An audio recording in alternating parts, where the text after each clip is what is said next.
That was really special. Make sure you take time to thank the student speakers for all of these assemblies, including today, for their courage and bravery to share words and thoughts from their heart.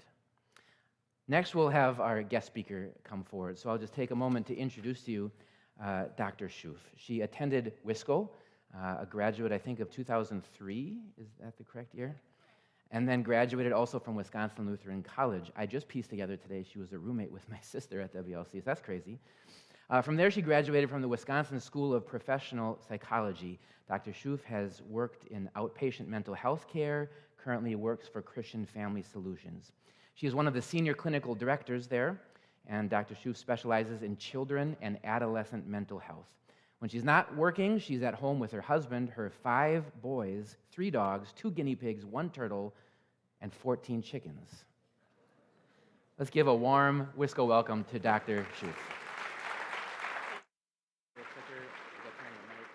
Yeah, I'm on. It's now on a countdown, so just when there's 5 minutes left on the clock. I gotcha.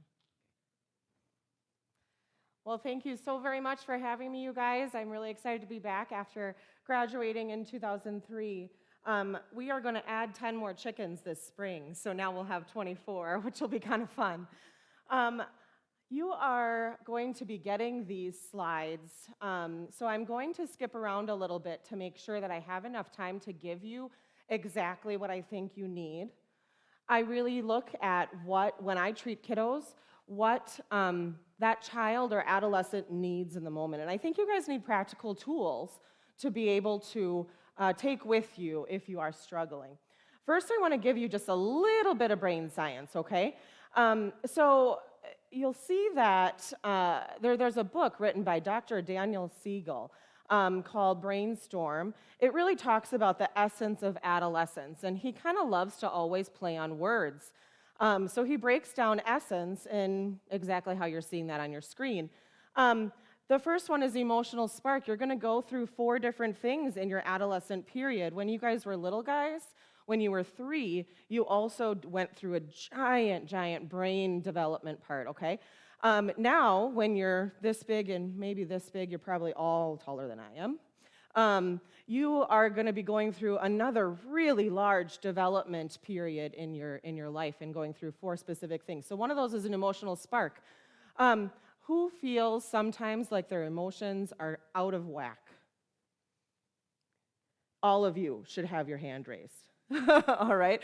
You feel like you're constantly not knowing what's going on. Emotions, I'm sad, I'm happy, I'm angry, I'm surprised, I don't know what's happening, right? Okay, so that's an emotional spark. This is natural development. This is not you're crazy, okay? Then we're going through social engagement. This is the part where you push away from your parents a little, not because you don't like them, but because you want to hang out now with your friends, and that's okay.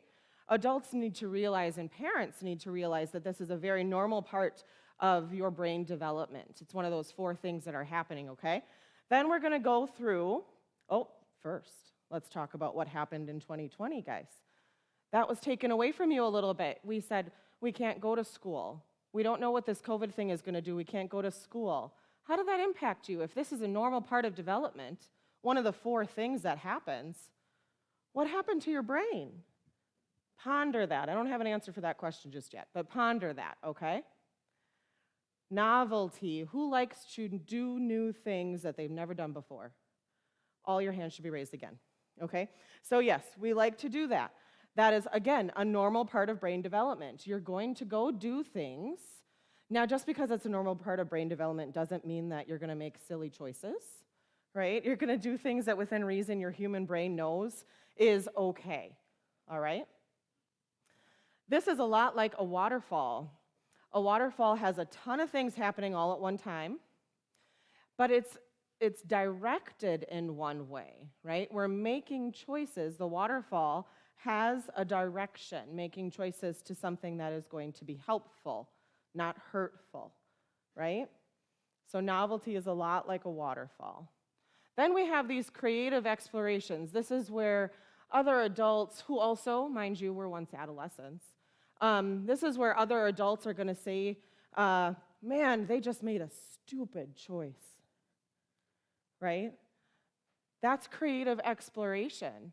You are going to make mistakes. When you were 3, you did the same thing. only it was cute because you were 3, right? But when you're this big, or this big, when you're bigger than 3, now it's not so cute anymore, and it might be frustrating for your parents or for the other adults that help you. But there's something in that creative exploration, taking things apart, putting things together, trying this thing out or that thing out. That's also part of normal development. Again, you're going to get these slides, but the most important thing that I want you to know off of this slide is not what the words say, but that if you all have a fist, and if you do it the wrong way and you put your thumb inside of it, this is a pretty cool model of your brain, okay? The fingers part is your thinking part. The thumb part is your emotion part. Sometimes you guys are going to, wait for this, flip your lid, right? And you're going to freak out a little. You're going to do all of the, I'm not sure I can do this stuff, or you might have behavior that doesn't make sense. That means that the only thing that's exposed is your emotional brain. And that's the only thing that everybody is seeing. It also means that when you're doing that, you can't think rationally because it's not connected. So your job, and what I'm going to tell you of these strategies, is how do we get this brain to be connected again so that we can move on and we can deal with what's thrown at us. Okay, the purpose of adolescence is a period of construction, right?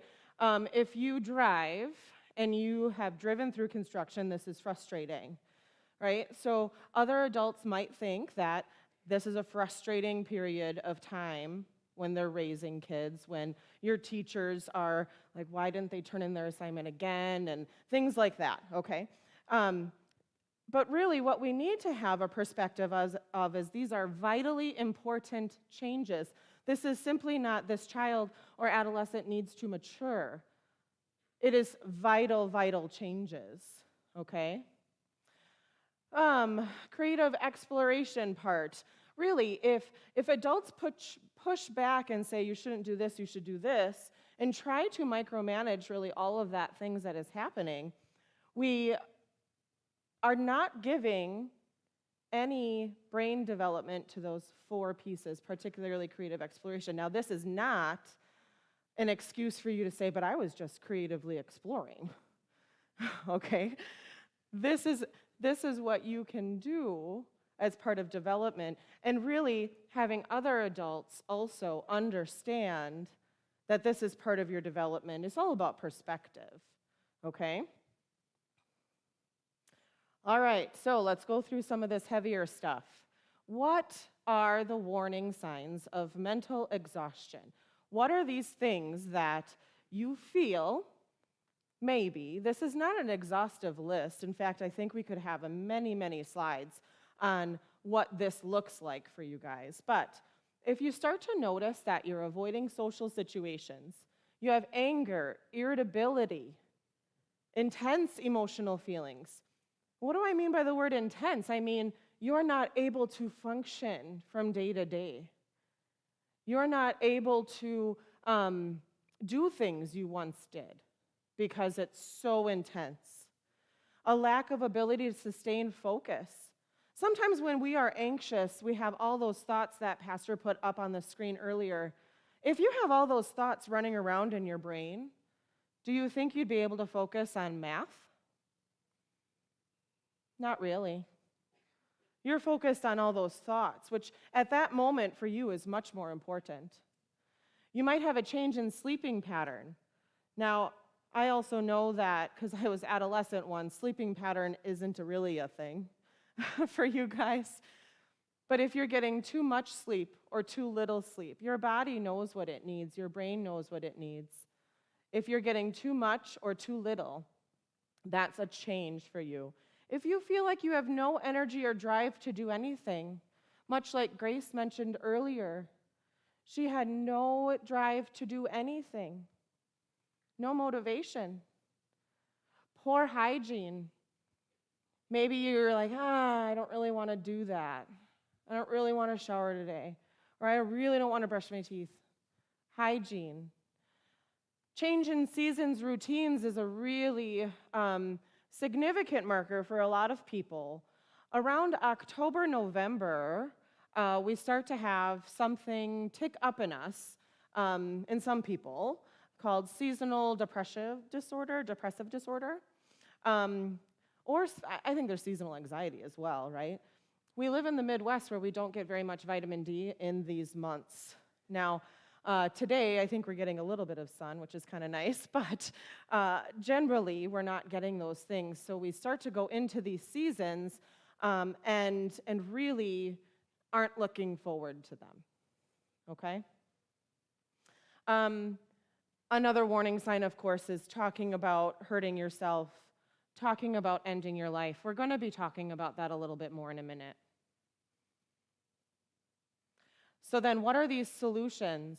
What are the things that we are going to try? And like Pastor mentioned before, we are not going to just say, Jesus, Jesus, help and fix it, right? He gave us something. He gave us doctors, nurses, therapists, social workers, teachers, adults.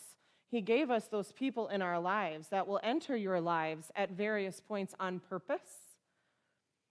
And he gave us those people so that we can continue to try some of these solutions. Okay, so part of these tools are start a schedule. If you're an anxious person, this will help, right? If you're someone that doesn't know which way is up or down, starting a schedule will be very, very helpful. Return to a previous schedule that maybe you thought, shoot, it's not working. And then you stopped it, had low motivation. Start that up again. See what changes. Act like an experiment. Set alarms so that you don't feel like you failed if you forgot something. Make sure you shower. That seems silly, but sometimes washing that stuff off feels like you're starting new, okay? Sometimes just the sensory experience of the water is helpful. Dress nicely. Put some effort into that. That will show you that you matter, that you're worth it, that you want to put that energy into presenting yourself as confidently as you can, okay? Staying physically active, so doing workout things, going for a walk, stretching. Very simple. It takes a little bit of time, but just stretching your muscles. When you stretch, you release a whole bunch of really cool chemicals in your brain, and that creates different synapses and different connections and neural activity that we can do. Yoga is one of those things that kind of goes along with stretching, where you're able to really pay attention to what your body is doing. Mindfulness is a very powerful tool to get all of the junk out of your brain and to really start to understand what your body needs. Cross-body activity, what I mean is trying not to stay right here and right here. It's the reason I move around a lot when I am presenting, because I cannot stand in one spot. So I'm going to go over here and do cross-body things and cross-body things. That is simply because we want your brain to integrate itself all the way. Not sure if you guys know, but your right side of your brain controls your left side of your body. Your left side of your brain controls the right side of your body. So if we're constantly focused and we're really rigid and we're kind of just like this, first of all, it looks like you're a robot. And then second, it is useful to integrate parts of your body. We mentioned already before that exercise releases these cool chemicals called endorphins. Those are your happy things, right? If you're sitting, if you're constantly not doing anything, you're not releasing any of those happy chemicals in your brain. Okay, highly controversial one, guys. If you're thinking that you are anxious or depressed, you know what's making it worse? TV, phones, computers. Like, that's making it worse, right? The reason that it's making it worse is because of the light that's behind some of those devices, okay? Again, it's interacting with your brain. We mentioned that I have 5 boys. My oldest is 12. He really loves all the things technology, and he tells me, but Mom, this is how I hang out with my friends. And I'm like, that's strange. When I was little, we actually saw each other, so now we're doing this video game thing, right? And so what I've noticed with him is that if he's spending a lot of time doing that, he's not so nice in our house. So turning off these things is really, really helpful, which is why I say kind of highly controversial, right? Because social engagement for you guys might look like social media of some sort, okay? That's not what I mean. Okay, sometimes we can kind of go through these feeds a little bit, and we can be like, well, let me just check this one thing. And an hour goes by, and now you're on to something else, but you have no idea an hour just went by, right? So don't check for those results or statistics all the time. Set a timer to be mindful if you need to. If you do want to go do some of that stuff, know that it's impacting your brain, mostly in a negative way. So then make sure that you're setting a timer so that you don't go over inadvertently. Occasionally turning off social media, whatever you're on. I don't even know the names of things these days. But whatever you're on, turn it off every now and again and say, okay, that's done. I'm done with that. We're moving on. Remember, one of your 4 things is social engagement. So if you start to notice that your friend, or you start to notice that you yourself is pulling away from those social engagement activities, when you used to be someone that is very social, engaged with your core group of friends, engaged with your youth group or anything else, and now you just don't feel like going, that is warning sign number 1, that something's going on. Because again, that's a natural development thing for this time period, okay? So reach out to those friends where you're like, I haven't really seen you a lot. Or we used to sit together at lunch, and now you sit in a hallway somewhere, if that's still a thing. I don't even know if that is, okay? So check in on those that you haven't heard from recently. Be together, especially when we have to follow some mandates. I'm not sure that those things are going to happen, but who really knows? One of the things that, being a psychologist, during that COVID mandate of shelter in place and things like that, we flipped overnight to telehealth, and we made sure that people were still engaged because we knew that this was going to be not so great. It was something that we had to do to keep our safety going, but now, together, we have to deal with the ramifications of what happened in 2020, okay? I'm not going to argue if we did something correct or not correct, but now we've got something. We've got to figure it out together, okay? So as a group, as a student body, when I stand up here and I look at all of you, there's so many people around you. Social engagement is going to be key for your friends here. It's going to be key for your teachers. Teachers, connect to your students. Students, connect to your teachers. Use each other. You can do this. All right, so now that was a little heavier. Let's do even heavier. Sound good? Okay, so anxiety, depression, and suicide kind of runs off of your mouth. They all seem to kind of go together. All right after this, if we want to call after pandemic, I think we kind of can, but maybe not. We are starting to see self-harm and suicide tick up in this population, higher than I've ever seen it before. The most important thing you can do is make sure that you're talking to people. Don't do this alone. You can do it together. So first I want to go over some myths, some facts. The first one here, no one can stop a suicide. It's inevitable. That is a myth. Some people say, if they want to do it, they're going to do it. I can't do anything about it. No, that's a myth. This one's a fact. If people in crisis get the help that they need, they will probably never be suicidal again. That's a fact. We're reaching people, we're getting to people, doing the things that they need. They're going to know how to manage whatever feelings those are if they're reaching out to the people they need to. This one, a myth. Confronting a person about suicide will only make them angry and increase the risk of suicide. Oh man, that might be the worst mistake we could ever make, is say, oh, I can't do anything about that, so I'm going to do something differently. Asking someone directly about suicidal intent lowers anxiety, opens up communication, and lowers the risk of an impulsive act, right?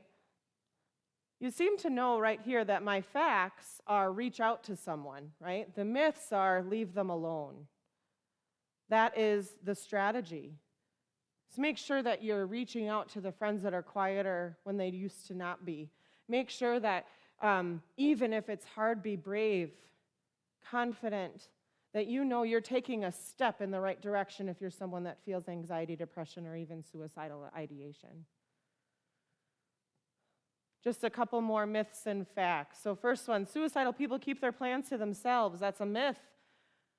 Almost all people that are feeling this, having this thought, are going to communicate something in the way of self-harm or suicide.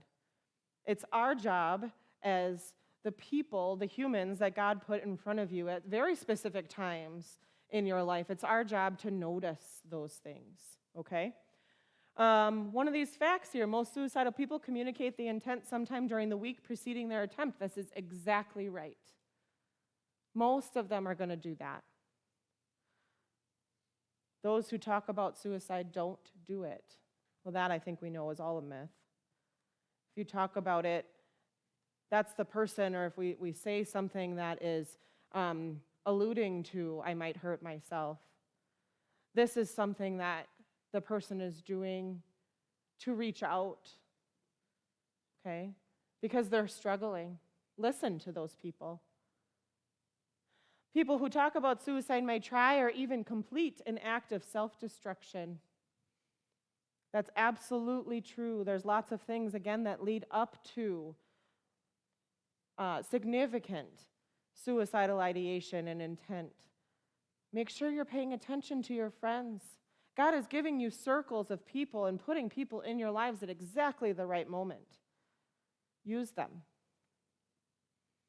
Okay, so there is a training program called QPR. It's a lot like CPR. When we do CPR, we are trying to resuscitate a person, right? Something has happened, their heart has stopped, we're pushing on their chest, we're doing CPR to help resuscitate the person. QPR stands for question, persuade, and refer. This is you resuscitating hope for that person. Their life is well, but more complex and behind the scenes is hope, okay? Question them, ask them, persuade them to get the help they need. Walk with them to the guidance office. Walk with them to talk to a teacher, a trusted adult, pastor. Do it together. Refer. Make sure that they're getting a professional's help if we're at that stage. This is something very important that we need to talk about. God is always in control of the things that you're put into. He's putting people in your lives on purpose. Again, use them. I want you to first think about what brings you joy. If you could have everything you needed or wanted in the world right now, think about that in your brain. I don't need you to shout it out because that would be a lot of noise, right? But think about what brings you joy. If I could just win Powerball, right? Okay, now imagine that that is not possible at all. Something took a crazy left turn, and that is gone. That's never going to happen. Can you still have joy? The answer is yes, because God is always here. God is saying, I'm doing this for you so that you can get closer to me. God is saying, use Johnny or use Annie. Use those people to help you through. He's here. Psychology is a pretty interesting field. If you want to get into psychology, I have my email up there later on. Email me, I'll talk to you about what that means, okay? But it's a pretty interesting field. We need lots and lots of people to help all the people that need this help, okay? Again, you're going to get these slides, but the one that I mentioned on this slide is that brainstorm book, all right? The Power and Purpose of the Teenage Brain, a really, really nice book for your parents to read. So if your parents or your caregivers need something to do, that would be good. There are some questions that you guys submitted, I believe yesterday. I certainly couldn't put, I think there were 46 in all. I couldn't put all of them on one slide, but I wanted to kind of take care of a couple of them. One thing I do want to do is address all of the questions. I'm going to work on that when I get back to my office, and we'll send that out to you somehow. So the first one, how can we tell normal and healthy sadness and anxiety from a serious case of it? The only way that I diagnose things, or I say that needs some clinical treatment, is if it is impacting your life in a couple of different areas. If we're struggling at school and we're struggling at home and we can't really show up to work on time because we're feeling so anxious or depressed, that tells me that your feelings and the thing that's happening is getting in the way of your functioning. That's when it crosses the line from normal, because we're all going to have normal stressors and normal sad moments in our life. That is the thing that crosses over, is when it impacts your functioning in many areas, okay? What do you do when you have nothing else to live for? And please don't let your only answer be pray. I really appreciated that one. I think we've mentioned already before, pray is an answer. God is here. But God also gave people around you what's called a vocation, a calling, a job. Those people can put together your mind, your body, and your spirit. Mind and body is a psychologist thing or a medical doctor thing. Spirit is the pray thing, the pastor thing, the read my Bible thing. So at Christian Family Solutions, we're really able to integrate all three of those things, which is very different than any other secular counseling that you receive or come in contact with. So the answer is pray, but also talk to people and seek help. If you're really feeling like you have nothing to live for, that is the time in which you need to talk to somebody, okay? All right, how to deal with adults not listening to your needs and opinions. What is more than you can handle?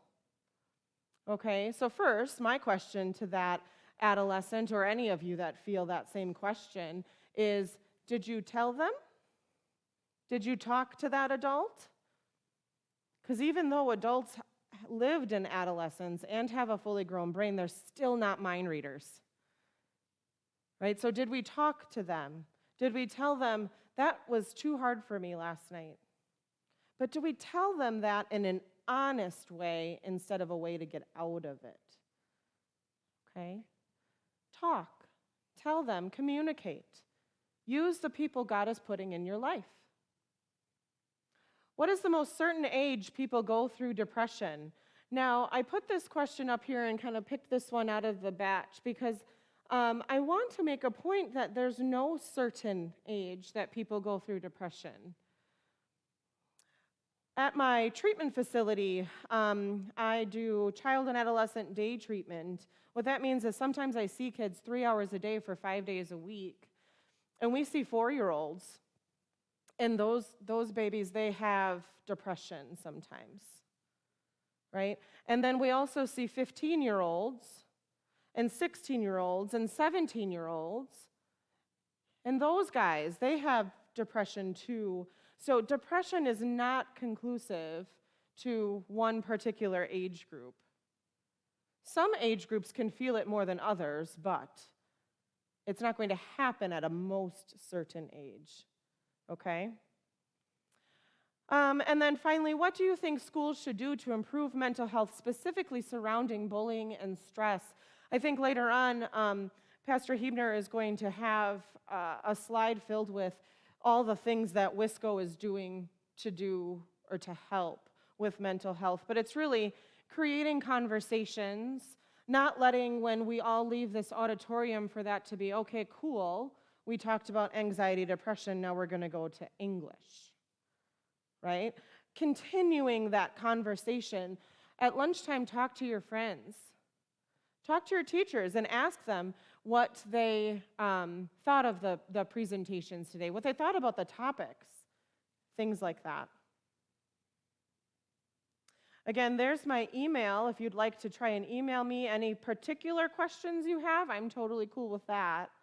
And then any other thoughts you have too, that'd be fine. All right. That's all, guys.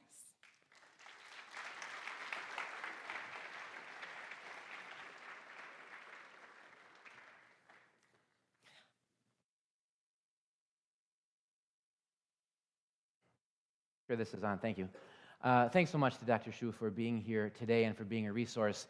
Again, she's going to try and work through all the questions that were submitted, and we'll get those answers sent out to the student body. We'll also have these slides available if you want to remind yourself of something. But we also want to talk a little bit more about we as the high school, what we are doing, because we do care, and we're listening, and we know this is an issue, okay? So we want you to just be aware of things. Some of these are obvious, but we want you to know the measures and lengths we're going to help you. So obviously, we have 3 counselors in student services ready to listen, ready to help. If you need to talk to someone, stop by student services or come by my office. If you don't know where that is yet, it's at the end of the religion hall. So I guess you can say we have both ends of the school covered. If you need to go and talk to someone, we are more than willing, happy, and ready to listen. There are lots of groups, whether you know it or not, here on campus to help with this. So Critical Thinkers Group is a group that has been active for people to talk through difficult topics. Lots of wonderful students are a part of that group, including both Graces who spoke today, have been in that to talk through tough issues. And I'm told, I think, is it Monday? Is that right? Monday, a new session of Critical Thinkers is starting up. So you're welcome to join that. The Hope Squad is something that you've heard about before. And right now, your peers, students, are being trained on how to intervene, how to help, how to listen and direct you toward help when there's suicidal ideations or self-harm thoughts. Girls United is another group that exists to strengthen and empower people to help. Some of you have experienced a new thing. This has not always been the case at WISCO, but we have implemented mindfulness training. I think that's for freshmen in Christian health and wellness, and also resiliency training in the junior class. So we want to have therapists and counselors present and to be talking about these topics and to think about them in classes. There's more. I'm very happy to announce to you that we have, again, heard your cries for help and your pleas for us to do more. And so Wisconsin Lutheran High School has signed a contract with a professional counselor through Christian Family Solutions to be here on our campus up to 3 days a week. Now, the only thing that's holding that back right now is, just like everything else, including chicken wings, there's a shortage. Okay, so as soon as counselors are available, we will have one here on campus who can be in addition to all the people that we presently have to help you. So that's a wonderful blessing that we have.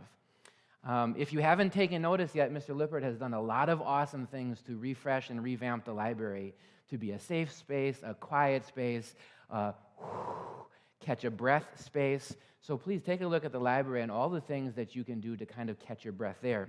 Speaking of, if you didn't notice, there are also sections in the library where there are lots and lots of books and resources for teens about mental health that you can look to as well. Speaking of books, I'll mention this not in any way as a promo thing, but I wrote this. Now just listen for a second. I wrote this book for you guys, for teens, to you, for you, and all that. A donor has given more than 100 copies to our high school, and the purpose of that is that if you want to have some spiritual help, you can just have one for free, okay? There's dozens and dozens of copies in my office, in student services, and we're happy to give these to you. If you don't even like reading, at the very least, at the end of the book, there's all kinds of Bible passages. What do I do when I'm feeling worthless, sad, alone, anxious? At the very least, is a resource of where to turn in Scripture. So please, if you want a free book, just go get one. They're here for you, okay? There's lots and lots of things that we are trying to do to help you and to encourage you. And I'll leave you with this thought. Dr. Schuf had this Bible passage on the screen. Cast all your anxiety on him because he cares for you. We know this passage. Can we dissect it for a moment? That word cast. It's not a suggestion. It's not a question. It's a command of God. God says, do this, cast. And you say, well, what should I cast? What should I throw towards you, God? And he says, your anxiety.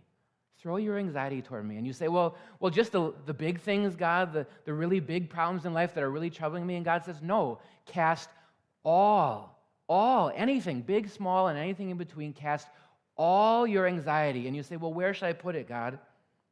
Where should I put this trouble, this hurt, this pain? And he tells you, cast all your anxiety on me. And you think, well, why would I do that? Why little old me among 7-8 billion people in the world? Why should I put my anxiety on you? And God tells you, cast all your anxiety on me because I care. And so we want you to know and to hear today that our God loves you and cares, and we, your brothers and sisters in Christ, do too. And so God give you the peace that transcends all understanding today and always. As you depart here in just a minute, as our assembly is over, I know it's a lot to just go to school, right? Because you're thinking through all this tough stuff.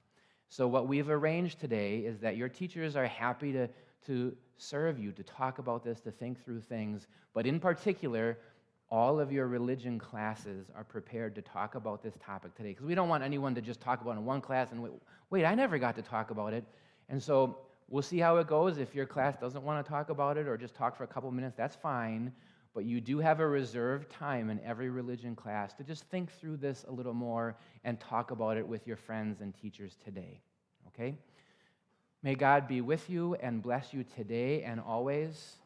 Go in peace. You are dismissed.